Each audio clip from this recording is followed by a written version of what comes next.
Breaking news. Kremlin issues global ultimatum, nuclear forces on maximum alert. World leaders convene emergency sessions. The tickers screamed in every language, on every screen, Times Square, Tiananmen Square, a headline from a bygone era. Yet here it was, in the stark, unforgiving light of August 31st, 2025. Something had shifted in the geopolitical tectonic plates. The ground beneath the world's feet felt unstable, fragile. Russia had just ripped up the rulebook. The world held its breath for the next transmission from Moscow. The message was chillingly simple. A stark, unencrypted broadcast on state television. It spoke of a red line crossed, a new doctrine of preemptive self-preservation. No grievance named, no enemy named. This ambiguity was its most terrifying weapon. Was it aimed at NATO, an errant cyber attack, an economic sanction? No one knew.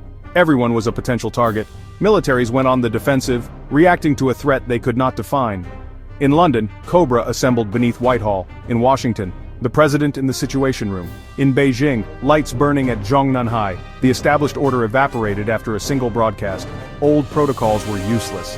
Hotlines were silent. The world stared into an abyss. Fear. A low hum connecting billions. The silence after the ultimatum was deafening. A calculated silence to sow chaos and amplify fear. Every Navy vessel changing course. Every fighter jet scrambled. Every stock market plummeting. Before that fateful morning, Russia was a complex but known quantity. It was a nation of immense history, culture, and pride, wrestling with its post-Soviet identity. Its actions on the world stage were often aggressive, cyber warfare. They were moves on a global chessboard, calculated and, to a degree, predictable. The world had grown accustomed to this rhythm of confrontation and de-escalation. Sanctions would be imposed, diplomats would be expelled, stern condemnations would be issued from the United Nations. It was a tense but manageable status quo. Russia was a problem, a challenge, but not an existential threat. This perception was shattered in an instant. The fear that spiked overnight was not just about the nuclear alert, it was about the psychological break it represented.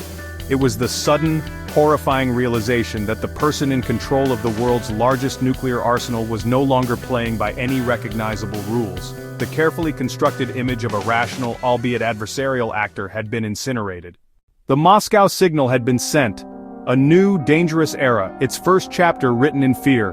To understand the madness of 2025, one must look back into the shadows of the Soviet Union. Deep within the archives of the KGB, deep within the archives of the GRU, lie the blueprints for doomsday. One such ghost was the dead hand system known officially as Perimeter. It was the ultimate failsafe and automated nuclear retaliation system designed to launch the Soviet arsenal. The system was never officially dismantled.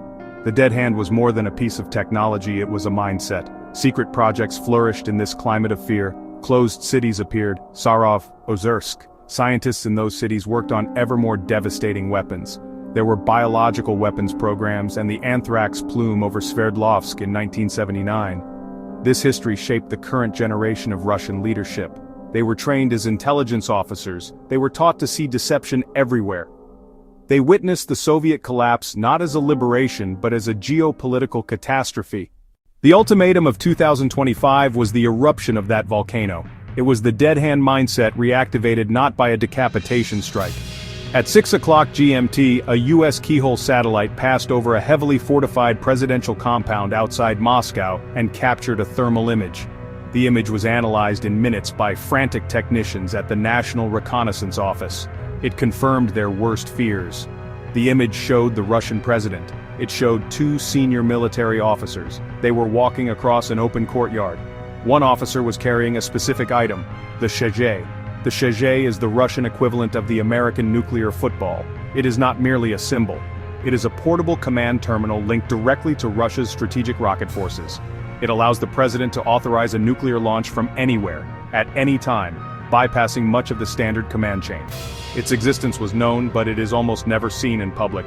Its appearance outside the Kremlin or a command bunker was unprecedented. It was the physical manifestation of a finger hovering over the button. The satellite image was cross-referenced with signals intelligence. Coded chatter confirmed the briefcase had been activated.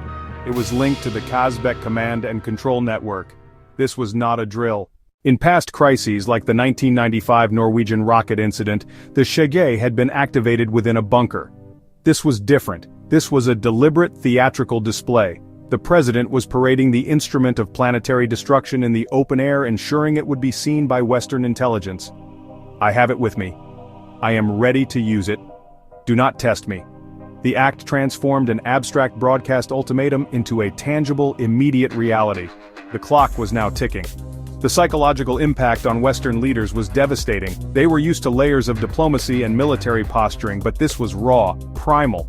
One man, one briefcase, the fate of millions in his hands. The normal calculus of deterrence theory broke down. Was he bluffing?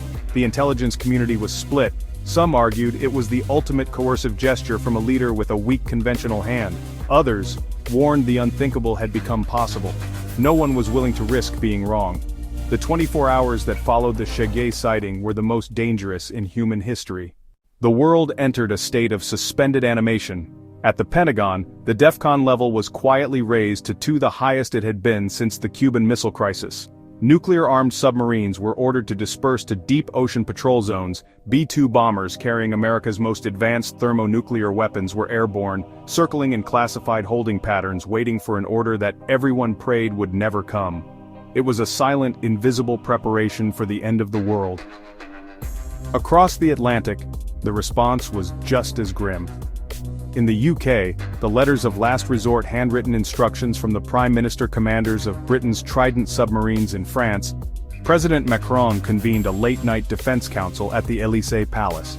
The fundamental principle of NATO, an attack on one is an attack on all, was facing its ultimate test. But who was the target? The ambiguity of the Russian threat paralyzed the alliance. To mobilize forces toward the Russian border might be seen as the very provocation Moscow was waiting for. To do nothing was to invite aggression. The tension was not confined to the halls of power. In Rome, the Pope led a global prayer vigil from St. Peter's Square. In Tokyo, temple bells rang, a sound of mourning and a call for reflection.